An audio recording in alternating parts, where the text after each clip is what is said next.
Welcome back. We're in the gun room today for the start of another rifle review, and for as long as I've been doing the channel, I cannot believe I haven't totally reviewed one of PSA's rifle kits. So this is one of their 16-inch Freedom rifle kits minus the lower, and they had these for ridiculously low price, and I decided to go ahead and snag one for the channel. So they did not provide this. We used channel funds to buy it.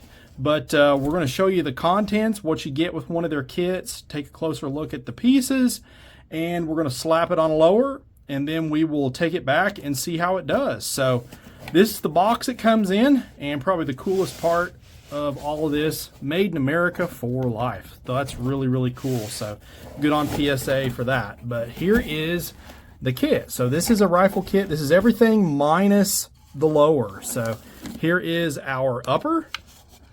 So we'll set that and our other bag of goodies. Let me get this box out of the way without hopefully knocking the camera off. So there we go. Throw that to the side. Let's take a look at what we got here. So take a closer look at the upper itself. Again, this is one of the Freedom uppers.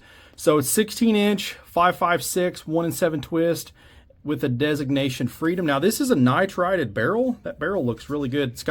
This is their Mo kit, so it's got all the Magpul goodies with it. It's got the handguard, the stock, grip, and all that good stuff. So this is an F-sight, an F-marked front sight base. So there is that. And of course I did end up having to bump the camera, but let me go ahead and get a pair of snips so we can take a look at that bolt carrier group. Go ahead and cut that off. So that's how it ships. Keep everything nice and snug. Pull this. Oh man. Of course, trying to do that on camera. There we go. Let's go ahead and pull this out. Bolt carrier, charging handle. Just your standard charging handle. Nothing fancy about that. And here is our bolt, C158 Carpenter steel bolt, and I would imagine it's MPI'd. However, it does not designate that. Staking looks to be very good, believe it or not. That staking is really nice, actually. Overall, good looking bolt. It is appears to be nitrided as well. Everything looks to be on par with that. Upper, nothing fancy about it. No markings of any kind, so pretty basic, but that's about what you would expect for this price point of rifle kit, so that really does not bother me at all. So let's set those parts off to the side here and take a look at our parts bag. So our bag of goodies. Let's see what all this comes with here. So we have our MOE grip. That's nice. So kind of, I'm assuming they probably bag these special for PSA, probably for the amount that they come in, since it's not coming in a retail box. Let's see here, buffer tube kit. So mil-spec 6-position kit, pretty standard as far as that goes. Nothing out of the ordinary. Set that over here. And our small parts. I love the way PSA does this. So they bag everything separately, so as you need it, you can open its particular bag. So that's pretty cool. So all the individual parts, trigger, all that good stuff.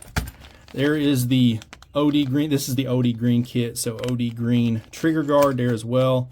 Mag release, mag catch rather.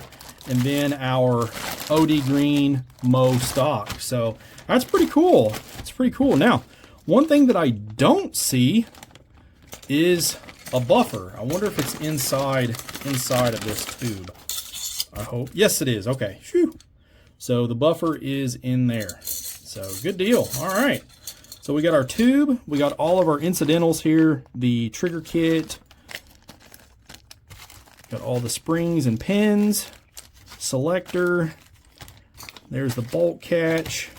We got our trigger guard, our grip, and we've got our OD green stock. So, and I did pick up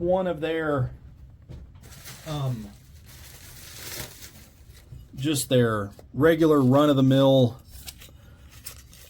stealth lowers, so that should work pretty well for this particular project. But I'm going to go ahead and get all this stuff put together, and we'll take a look at the completed rifle. Now, one cool thing about this is I'm going to go old school. So UTG did send this A2 sight handle, so this carry handle, out to the channel for review. So that's what we're going to use on this rifle. So I'm pretty stoked about that. I haven't done a lot of iron shooting on the channel, but that is soon to change. So let me pause the camera. I'm going to get all this stuff thrown together, and we'll meet back out at the hide.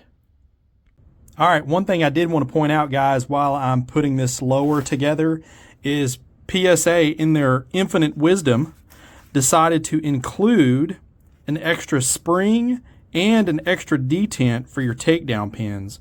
So that is a huge, huge plus, because I don't know about you guys, but I've definitely have in the past had had one of them blow off into oblivion, yet to be found to this date. So huge shout out to them for thinking of that, because that is definitely helpful. Okay, so we got our PSA rifle kit put together here. Everything went together fine, no real mishaps. One thing I failed to notice whenever we were unboxing all the parts was the plug for the Magpul grip was missing. So I did contact PSA back about this, and they're supposed to be sending me one.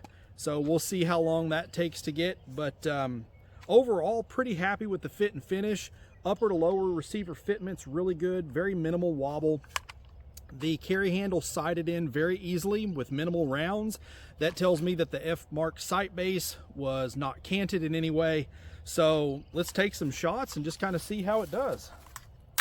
It's definitely a nice little rifle. That mid-length handguard, the mid-length gas system definitely smooths out the recoil impulse in this. Makes it very, very pleasurable to shoot.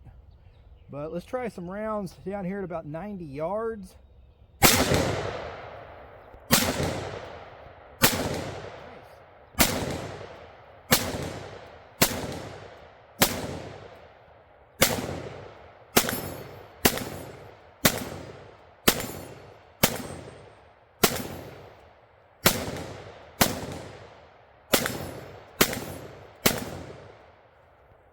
I tell you, I'm starting to become a believer in the A2 carry handle now that I've been messing with a little bit of these here on the channel. That actually, I always kind of steered away from them and went more towards a red dot just because in my mind I thought it was going to be faster to shoot. But the more that I've gotten to shoot these, I can see why they were used for so many years. I mean, there's really nothing to them. If you buy a good one that's forged, that has good adjustments, I mean, it's rock solid. You're not going to really break it. There's really no chance of breaking it. And sight acquisition, believe it or not, once you get used to it, is pretty darn fast. And I would even argue maybe even as fast as a red dot. Probably not quite, but I'd say pretty darn close. But overall, I think these rifle kits are a total win. Now, again, granted, the big question is going to be longevity, but I'll be honest with you, 95% of shooters are not going to put enough rounds through one of these to even remotely get it close to that point. So if you're wanting just a basic rifle, maybe just to take to the range, plink with your buddies, this will definitely fit that bill.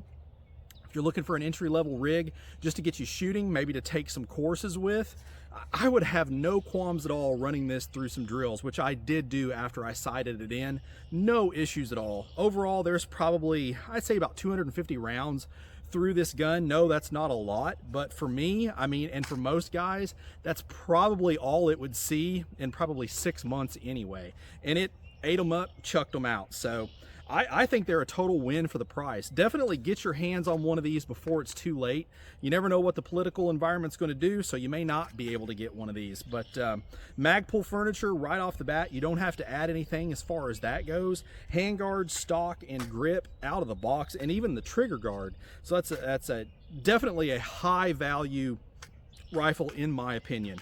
But if you like this content, please like, share, and subscribe. It really does help the channel. As always, shoot straight. Later.